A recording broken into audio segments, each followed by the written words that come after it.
तो उसने देखा कि ये किसकी लाइन लगी है। बोले जी आपको नहीं पता, हमारे यहाँ तो पूरे शहर में ये सेठ जी प्रसिद्ध हैं। अच्छा, तो इन्होंने सोचा देखते हैं उनको चल के। तो ये सीधे जाने लगे तो लोगों ने कहा महाराज जी पंक्ति में आओ, ऐसे लाइन मत तोड़ो। तो इन्होंने सुनी नहीं उनकी बात, और थोड़ा सा आगे गए, सामने दिख रहे हैं सेठ जी। तो सेठ जी ने भी कहा महाराज जी लाइन में आइए, एक नियम है ये लाइन में, यहाँ से एक छोटा बड़ा कोई भी हो लाइन में आता है। तो बोले तेरे को पता है कि कौन आ रहा है आज तेरे पास? बोले जी बिल्कुल पता है, लेकिन ये बगुले नहीं है कि आप जला दोगे अपने शाप से। तो पहले ही ग्रास में मक्खी, अभी तो आया था प्रयोग करने सिद्धियों का, और आते ही मतलब इन्होंने तो ऐसे बोल दिया, तो ये तो बिल्कुल हक्का बक्का रह गई। बोले आप कौन सी तपस्या करते हैं? मैं आपसे इसीलिए मिलने के लिए आया था कि भाई आपका नाम सुना मैंने, यहाँ पे भीड़ देखी। बोल जी तपस्या हम कुछ नहीं करते हैं, हम कर्म योगी हैं, पर पूरे दिन मेरी दृष्टि ये जो तराजू के बीच की जो डंडी है ना, इस पे रहती है। तो ऐसे ही मैं इसके साथ अपने चित्त को जोड़ के रखता हूँ। मेरा चित्त भी सदा ऐसे भगवान में लगा रहता है। काम तो मैं सामान बेचने का करता हूँ, लेकिन मेरे चित्त की जो सुई है वो हमेशा ऐसे जुड़ी रहती है उससे। बस यही मेरी साधना है, बाकी कुछ नहीं करता मैं। अपने कर्म को ही पूजा मान के करता हूँ सुबह से शाम तक, और बस ये उसी की कृपा है।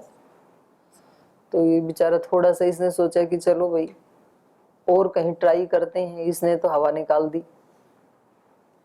फिर ये वहां से निकले, किसी घर में भूख लगी थी, तो वहां बाहर से ही आवाज दी माते भिक्षाम देही। तो उन्होंने कहा कि थोड़ा वेट करो, मैं अपने रोगी पति की सेवा कर रही हूँ। तो उन्होंने कहा मूर्ख स्त्री, तेरे को पता है आज तेरे द्वार पे कौन आया है? सिद्ध योगी जिसने 12 साल तक तपस्या की है। तो उन्होंने कहा महाराज मैं जानती हूँ, आप थोड़ा वेट कीजिए, क्योंकि मैं अपने रोगी पति की सेवा कर रही हूँ। बोले आपको पता है इतने बड़े योगी को इस तरह से बात नहीं की जाती है। बोले महाराज क्षमा करें, पर ये बुगले नहीं है जो आप जला दोगे अपने शाप से। अब तो बिल्कुल ही इसका भाई ये नगरी कैसी है, ये लोग करते क्या हैं? फिर इसने वेट की और बताया कि मैं तो आपको कोई साधारण स्त्री समझ रहा था, तो बताओ आप ऐसा क्या करती हैं? बोले कुछ नहीं, घर में बस हम पति पत्नी रहते हैं, और मैंने अपने पति को ही अपने देवता मान करके, और ये रोगी हैं काफी दिन से, और मैं बहुत श्रद्धा भक्ति से इनकी सेवा करती हूँ अनन्य भाव से। तो उसी का परिणाम है ये, बस और तो कुछ नहीं करती हूँ। तो ये बेचारे वापस चले गए। मैं ये कहना चाह रही हूँ कि इतनी बड़ी सिद्धि प्राप्त करने के बावजूद भी उनके अंदर अहंकार अभी खत्म नहीं हुआ। तो ये भी हो सकता है कि हमारी वाणी से कोई शापित हो जाए और हमारे अंदर अभी राग द्वेष भी हो। तो ये हो भी सकता है, और ये भी हो सकता है कि हमने अविद्या ज्ञान का नाश कर दिया और किसी को न्यायोचित दंड देने के लिए हम कोई शब्द बोलें और वो पूरा हो जाए। ठीक है, और कोई प्रश्न है किसी का? माता को दे दो। ओम प्रणाम। कल मैंने शब्द भेदी बात पे ना अपने माइंड में काफ़ी देर तक डिस्कस किया। मेरे को ऐसा मालूम, मेरी गलती हो तो मेरी क्षमा करना, और सही और गलत आप बताना कि शब्द एक जैसे हमारे को कई बार मौका मिलता है, बहुत कम छोटा, ये अंदर से आवाज़ आती है ये करना है या ये नहीं करना, हम उसको नहीं ध्यान देते, और हम कई बार करना है तो नहीं करते, करना नहीं करना तो उल्टा कर देते हैं। तो यही शब्द भेदी मुझे इस समय समझ में आया कि हमारे जीवन में इस टाइम यही शब्द भेदी बीतता है। ना ना, ये तो एक विद्या है माता। अच्छा। शब्द वेदी जो है ना, अच्छा, ये युद्ध में काम आती है।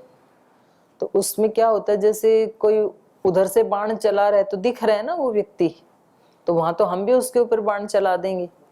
पर कई बार कोई अदृश्य होके बाण चलाता है, तो जिधर से वो आ रहा है, वो जो ध्वनि आ रही है छोड़ने की, उसको लक्ष्य करके फिर ये व्यक्ति बाण मारता है।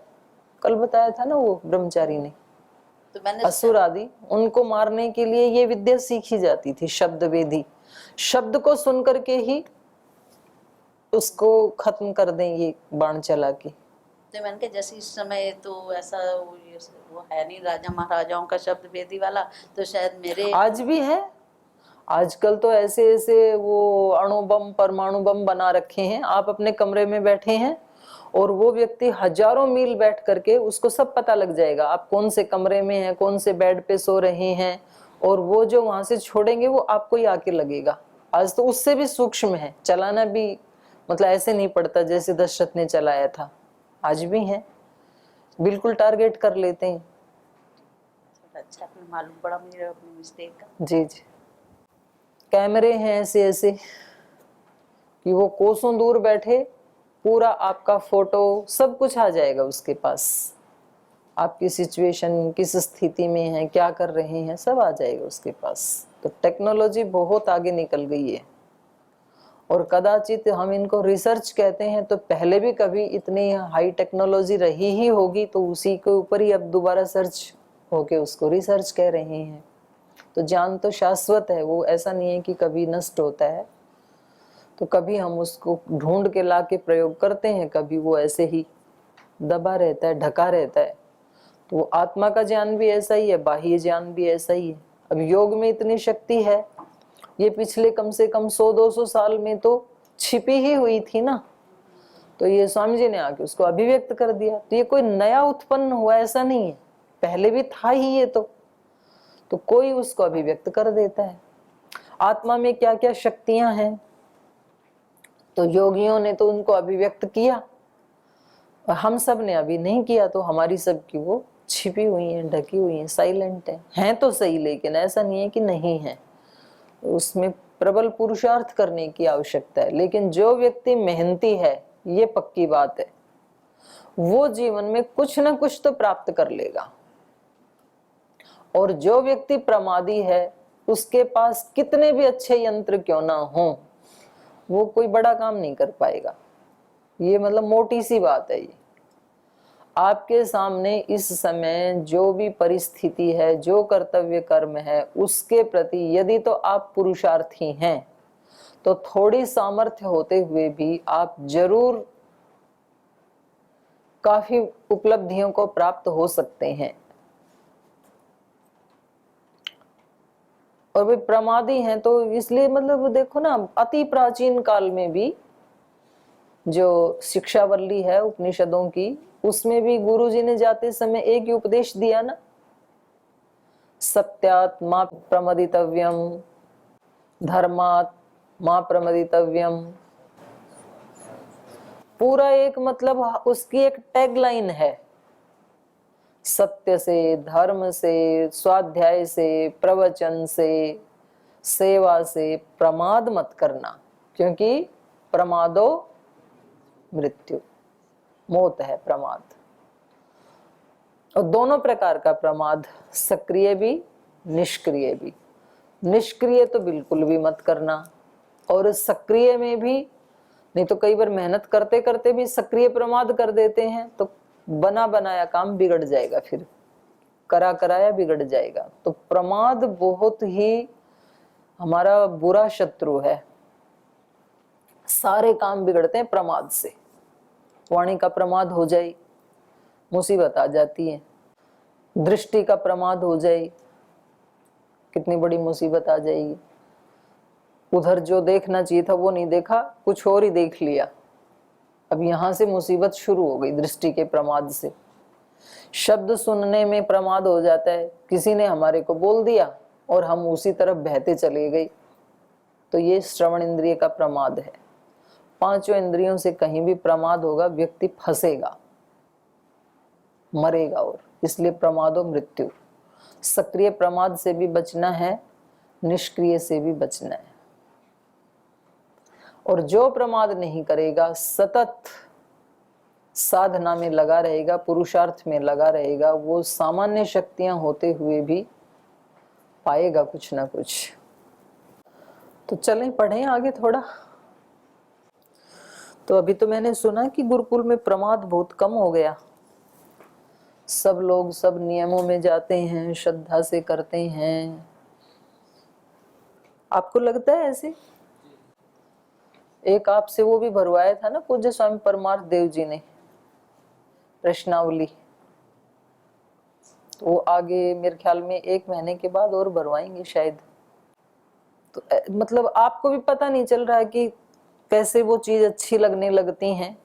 अपने आप ही चित्त से जैसे जैसे अविद्या का नाश होता है वैसे वैसे ज्ञान की दीप्ति होती है और व्यक्ति को अनअभिव्यक्त कुछ अच्छा लगने लगता है, जिसको वो अभिव्यक्त नहीं कर सकता है अच्छा लगता है। अब ध्यान में बैठे हैं, आपसे कोई पूछे कि ध्यान कैसा लगा, बोल जी बहुत आनंद आ गया। तो अब आपसे कोई पूछे कि कैसा आनंद था, वो लड्डू खाने जैसा था क्या, बोले नहीं। रसगुल्ला खाने जैसा था, नहीं। आप उसको बता नहीं पाएंगे कि कैसा था। आपसे पूछे कि कैसा था, बोल जी करके देख लो। बहुत रिलैक्स हो गए, बहुत भारी भारी था सर, दिमाग, प्राण, मन, बुद्धि रिलैक्स से हो गई बिल्कुल। तो ये जैसे जैसे अंदर से योगांग अनुष्ठानात अशुद्धि क्षये ज्ञान दीप्ति अविवेख्याते। अब ये ऋषियों की खोज है। जैसे जैसे योग के अंगों का अनुष्ठान करते हैं,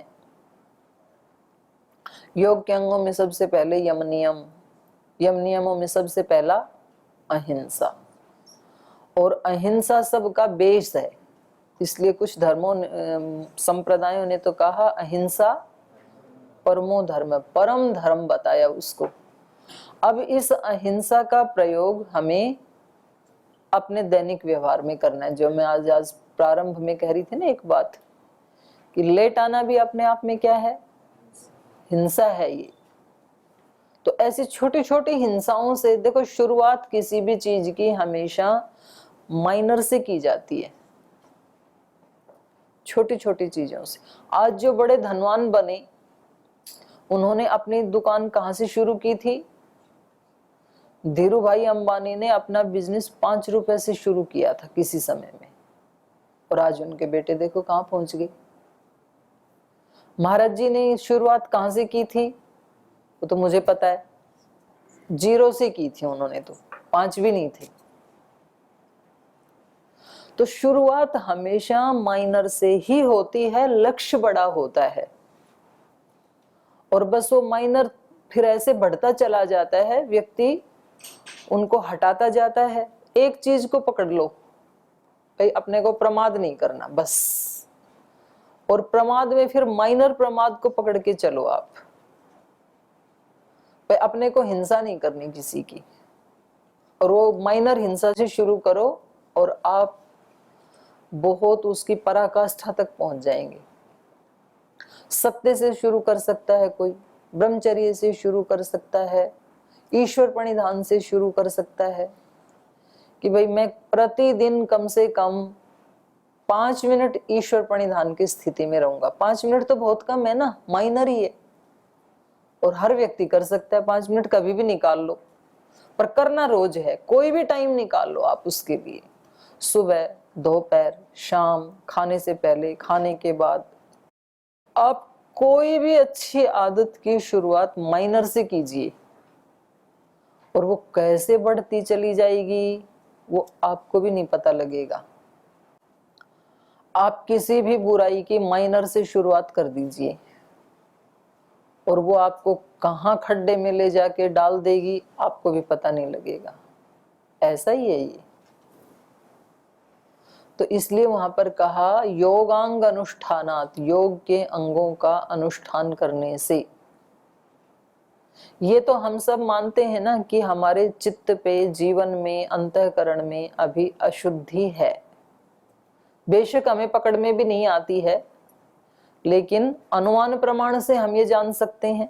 प्रत्यक्ष भले ही नहीं दिखती है, प्रत्यक्ष प्रमाण से हमें नहीं पकड़ में आता है, लेकिन अनुमान प्रमाण से जान सकते हैं। ये कैसे जान सकते हैं अनुमान प्रमाण से? यदि तो चित्त पूरा पूरा साफ हो गया होता तो हमें अपने आत्मा का रिफ्लेक्शन वैसा ही दिखता जैसा कि उसका शुद्ध स्वरूप है, जैसा कि योगियों को दिखता है, वैसा हमें दिखा नहीं। यदि तो दर्पण साफ है तो प्रतिबिंब स्पष्ट दिखेगा ना। प्रतिबिंब स्पष्ट नहीं दिख रहा है, इसका मतलब क्या हुआ? या तो दृष्टि में दोष है या तो दर्पण में दोष है, दोनों में से एक तो है ही। और पता लगा कि दृष्टि तो बिल्कुल ठीक है, दृष्टि ठीक है, तो फिर निश्चित रूप से दर्पण में दोष है। तो हमारे जीवन में दोष तो हैं, तो ये हमें अनुमान प्रमाण से पता लग गया, भले ही दिख नहीं रहे हैं। तो फिर उपाय क्या है उसको हटाने का? उपाय यही है, योगांग अनुष्ठानात। एक ही उपाय है, नान्या पंथ, दूसरा है नहीं। अब योग के अंगों का अनुष्ठान कैसे करें, वो सबका अलग अलग होगा। योग के अंगों में से कोई किसी एक अंग को लेके चलेगा, कोई दूसरे को, तीसरे को, चौथे को, पांचवें को, छठे को, सातवें को, आठवें को, जैसी जिसकी सामर्थ्य, जैसा जिसका ज्ञान, जैसी जिसकी समझ। और वो करने से आनंद आता है, ये अच्छी बात है, कष्ट नहीं होता है। न करने से सारे कष्ट हैं और करने से सारे कष्ट मिटते हैं। किसी भी एक की शुरुआत कर दो। जैसे अज्ञान के कारण हम सबसे बड़ा दुख किसको मानते हैं? संसार में सबसे बड़ा दुख क्या है? कष्ट। सबसे बड़ा कष्ट क्या माना जाता है संसार में?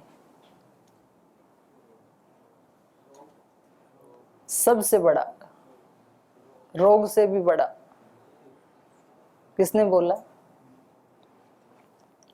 सबसे बड़ा मृत्यु को माना जाता है ना। व्यक्ति बोलता है भाई ज्यादा से ज्यादा क्या होगा, मरी तो जाएंगे, इसका मतलब अंतिम दुख क्या है? मृत्यु। मृत्यु को हमने बड़ा दुख भी अविद्या के कारण माना हुआ है। जो जानकार हैं, योगी हैं, सिद्ध महात्मा हैं, वो कहते हैं मृत्यु दुख नहीं है, मृत्यु तो सारे दुखों का अंत करती है। मृत्यु दुख नहीं है, जीवन में है दुख तो ज्यादा, पर अज्ञान के कारण व्यक्ति मृत्यु को सबसे बड़ा दुख मानता है। मृत्यु तो सेकंडों में घटित हो जाती है, एक क्षण का दुख है वो तो, और वो ऐसा दुख है कि सारे दुखों की समाप्ति कर देता है, उसके बाद कोई दुख नहीं, खत्म। उसको तो हमने बड़ा दुख मान रखा है। तो वो कहते हैं वास्तव में दुख मृत्यु नहीं है, वास्तव में तो जीवन में दुख है, और उसको हम परिवर्तित कर सकते हैं। उस जीवन को हम खुशियों से, आनंद से, रिलैक्सेशन से, प्रेम से, करुणा से, ज्ञान से, सेवा से भर सकते हैं, खजानों से भर सकते हैं हम। और खुद के पास आ गया वो फिर बांटता है दोनों हाथों से। तो ये जैसे जैसे अशुद्धि का नाश होगा वो सबके पास है, ज्ञान की दीप्ति बढ़ती जाती है जब तक कि वो पूरा विवेक ख्याति को प्राप्त ना हो जाए। तो आइए अब थोड़ी रामायण पढ़ते हैं। स तच्छ्रुत्वा वचः क्रूरं ममोक्तं मघशंसिना माम उवाच महातेजः कृताञ्जलिमुपस्थितं यदेतदशुभं कर्म न त्वं मे कथये स्वयं फलेन्मूर्धा स्मते राजन् सद्य शतसहस्रधा अज्ञानाधिकृतं यस्मादिदं तेनैव जीवसि अपेह्यद्य कुलं न स्यादीक्ष्वाकुणां कुतो भवान् नयनौ नृपं तं देशम् इति मां चाभ्यभाषत अद्य तं द्रष्टुमिच्छाव पुत्रं पश्चिमदर्शनम् अथाहम् एकस्तं देशं नीत्वा तौ भृशदुःखितौ अस्पृशमहं पुत्रं तं मुनिं सह भार्यया तौ पुत्रमात्मनः स्पृष्ट्वा तमासाद्य तपस्विनौ निपेततुः शरीरस्य पिता चास्येदमब्रवीत्। तो जब मैंने उनको जाके बताया कि मैंने आपके पुत्र को मार दिया है, तो स तत्श्रुत्वा क्रूरम वचः, इस क्रूर वचन को सुन करके, मम उक्तम जो मैंने कहा, अघशंसिना बड़ी उसके साथ निर्दयता के साथ, महातेजा माम उवाच, तो उस महान तेजस्वी ने, क्योंकि वन में रहते थे, तपस्या करते थे और प्रत्याहार का पालन करते थे, थोड़ी बहुत चीजें रखते थे अपने पास, अपरिग्रह का पालन करते थे। तो उन्होंने, तेजस्वी ने माम उवाचे, मेरे को कहा, कृतांजलिम उपस्थितम, जो मैं हाथ जोड़े खड़ा था, तो उसको क्या कहा उन्होंने, यद एतत् अशुभम कर्म न त्वम में कथयेहे स्वयं, ये जो अशुभ कर्म आपने किया है, यदि आप स्वयं मेरे से आके नहीं बताते, कोई और आके बताता, आप भाग जाते, तो फिर फलेन मूर्धा स्म ते राजन, हे राजन, आपकी मूर्धा, आपका ये मस्तक सद्य इसी समय शत सहस्रधा फले, सैकड़ों हजारों टुकड़े होकर के गिर जाता। तो मूर्धा के यहाँ दो अर्थ हैं। मूर्धा मतलब मस्तक, तो या तो इनके पास कोई ऐसी शक्ति होगी कि उससे ये उनका नाश कर सकते हैं, और एक मूर्धा का मतलब है इज्जत, क्योंकि राजकुल में है और उनके बारे में कहें कि भाई इनके पुत्र ने इतना क्रूर कर्म किया, तो सब लोग क्या कहेंगे, उनकी सब लोगों की दृष्टि में ये गिर जाएंगे। इसको ही मूर्धा गिरना कहते हैं। व्यक्ति का सब तरफ से अपमान हो जाना, और दो तरह से देखो, एक तो होता है जानबूझ के साजिश करके, तो उससे उस व्यक्ति का जिसके बारे में साजिश की गई है उसको कोई फर्क पड़ेगा नहीं, क्योंकि उसको पता है कि मैं बिल्कुल ठीक हूं, तो वो तो आगे और बढ़ जाएगा ऐसी परिस्थिति में। और जिससे तो गलती हो गई और उसका फिर सबको पता लग गया और उस व्यक्ति का अपमान हुआ, तो फिर वो उठ पाएगा नहीं, फिर ये उसकी मूर्धा गिरना होता है। तो दो स्थिति बिल्कुल अलग अलग हैं। तो कई बार अपयश जानबूझ करके साजिश के तहत भी कर दिया जाता है, तो वो फिर उस व्यक्ति के लिए आगे बढ़ने के लिए एक सीढ़ी का काम करता है। जैसे महर्षि दयानंद के ऊपर जो भी पत्थर डाले लोगों ने, उन्होंने उन सारे पत्थरों को इकट्ठा करके सीढ़ी बना लिया, ऊपर चढ़ गए, क्योंकि वो गलत थे ही नहीं। तो उनको ईश्वर का विरोधी भी बताया और सबको भ्रमित करने वाला बताया कि ये तो ईश्वर से विमुख कर रहे हैं लोगों को, और उनको पता है कि वो तो सारी मानवता को ईश्वर की तरफ ले जाना चाहते हैं, वो तो ईश्वर के परम भक्त हैं, वो विरोधी कैसे हो सकते हैं।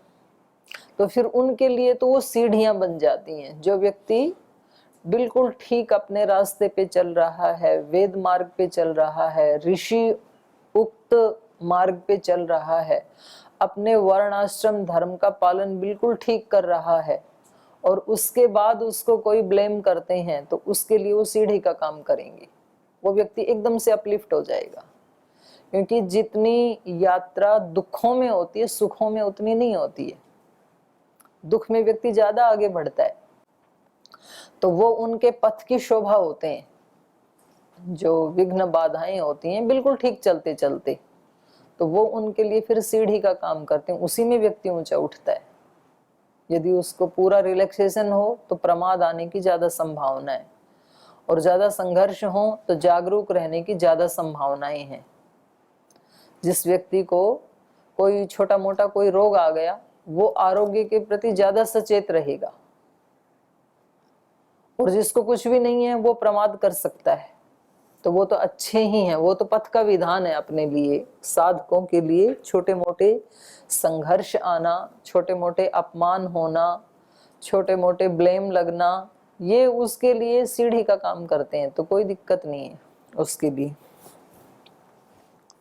तो इन्होंने कहा कि यदि आप स्वयं इसको स्वीकार करके मेरे पास नहीं आते, तो आज ही आपकी मूर्धा के सैकड़ों हजारों टुकड़े हो जाते इस अधर्म के कारण। लेकिन आपने खुद कह दिया आकर के, तो थोड़ा बचाव हो गया। मतलब थोड़ा सा वो लगता है ना व्यक्ति को कि भाई अब इसने, जैसे कल कोई आचार्य कह रहे थे ना कि जो क्षमा ही मांग ली तो अब क्या रह गया, तो व्यक्ति के दिल में थोड़ी उदारता आ जाती है। किसी व्यक्ति ने कोई दोष करके और फिर क्षमा मांग ली, तो अगले व्यक्ति को तो लगता है कि भाई अब इसने स्वीकार ही कर लिया तो चलो दे देते हैं एक चांस, क्षमा कर देते हैं। तो थोड़ा उसका दंड देने की जो प्रवृत्ति थी वो थोड़ी सी कूल डाउन हो जाती है। अज्ञानाधिकृतं यस्मादिदं तेनैव जीवसि अपेह्यद्य कुलं न स्यादिक्ष्वाकुणां कुतो भवान। और क्योंकि आपने ये अशुभ कर्म कैसे किया, अज्ञान के कारण किया, जानबूझ के नहीं किया। अज्ञानाधिकृतम यस्माद इदम तेनैव जीवसी, क्योंकि ये आपने अज्ञान से अनजाने में किया, इसीलिए अभी तक जिंदा है तू। अगर तो ये जानबूझ के किया होता ना किसी ने मेरे पुत्र के प्रति, अपि ही अद्य कुलम न स्यात्, आपका पूरा कुल ही नष्ट हो जाता। इक्ष्वाकु नाम कुलम न स्यात्, इक्ष्वाकु वंश वालों का कुल ही नहीं रहता, कुल सहित नष्ट हो जाते। कुतो भवान, आपकी तो बात ही छोड़ो, आपका पूरा कुल खानदान ही नष्ट हो जाता यदि आपने ये जानबूझ करके किया होता तो। पर क्योंकि आपने अनजाने में कर दिया तो इसीलिए आप जिंदा हो अभी भी। तो जिंदा का मतलब भी यही है कि आपकी कीर्ति, क्योंकि आपने खुद स्वीकार कर लिया तो उसमें बचाव हो गया आपकी कीर्ति का, कि भी अनजाने में गलती हो गई और अब मैं क्षमा मांग रहा हूं, तो उस व्यक्ति की कीर्ति तो बच जाएगी। और जो जानबूझ के कोई ऐसा अपराध कर देता है और फिर क्षमा भी नहीं मांगता है, फिर उसकी मूर्धा गिर जाती है, उसकी एक छवि खराब हो जाती है ना फिर सबके बीच में। तो ये इन्होंने बताया। तो आज तो हो गया समय, अब इसको कल ही पूरा करेंगे पूरे प्रसंग को।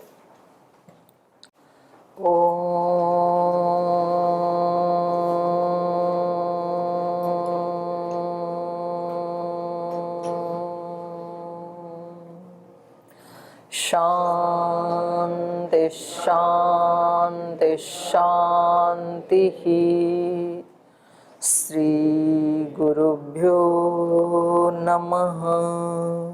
ऐसे है मेरे राम, ऐसे है मेरे राम, ऐसे है मेरे राम, ऐसे है मेरे राम। विनय भरा हृदय करे सदा जिन्हें प्रणाम, ऐसे है मेरे राम, ऐसे है मेरे राम। राम सा पुत्र न राम सा भ्राता, राम सा पति नहीं राम सा त्राता, राम सा पुत्र न राम सा भ्राता, राम सा पति नहीं राम सा त्राता, राम सा मित्र न राम सा दाता, सबसे निभाए सबका नाता, राम सा मित्र न राम सा दाता, सबसे निभाए सबका नाता। स्वभाव से उदार शांत, सब गुणों के धाम, ऐसे है मेरे राम, ऐसे है मेरे राम। विनय भरा हृदय करे सदा जिन्हें प्रणाम, ऐसे है मेरे राम, ऐसे है मेरे राम, ऐसे है मेरे राम, ऐसे है मेरे राम, ऐसे है मेरे राम, ऐसे है मेरे राम।